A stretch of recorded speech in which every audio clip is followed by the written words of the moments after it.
4 years ago, we were in the middle of the pandemic.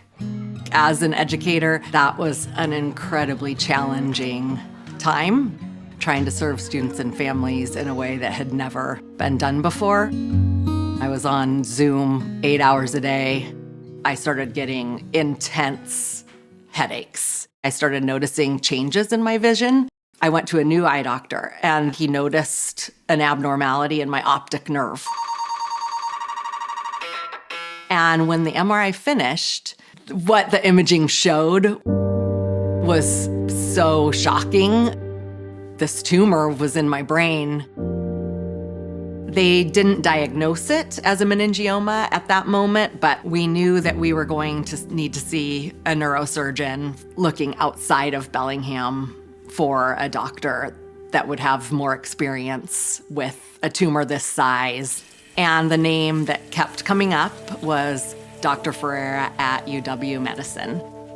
I immediately called her. It was on a weekend. I still remember that. It was a Saturday or a Sunday. You know, when I think about how my patients would want to receive their care, I think about myself and my wife and my children and my parents.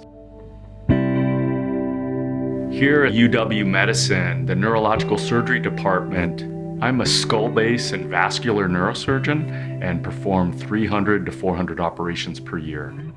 He was completely different than anybody we'd ever met with. Calming and reassuring and confident. He also said in that conversation, I'm going to move mountains to get you into surgery this week. I have this photo of her going in, and that was the last time I saw her walking away from me. When she left, sorry, they didn't know if she was coming back. For Tina's tumor, it was essential to remove the tumor completely. Most neurosurgeons can remove the vast majority of that tumor. The small amount in the vein, there's a very few number of surgeons in the country that are comfortable enough removing the tumor from that vein and then reconstructing it. Getting that last 5% of the tumor out actually offers the patient lifelong cure. Without it, Tina would have only lived about 10 to 15 years. Following a complete removal of Tina's tumor and a perfectly reconstructed superior sagittal sinus, I went out to the waiting room to discuss the results with Ryan. I've always had a very unique party trick, which is knowing the lyrics to pretty much every song between, 1960 and 2020. And so the very first thing I remember going through my brain when I woke up from surgery is song lyrics. I felt very reassured that I remembered the songs. By the fourth day, they released me to come home.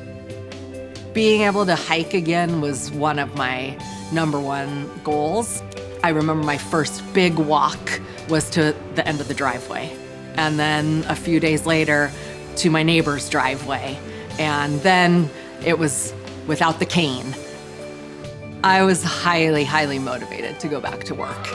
Being with kids and other educators is what I do.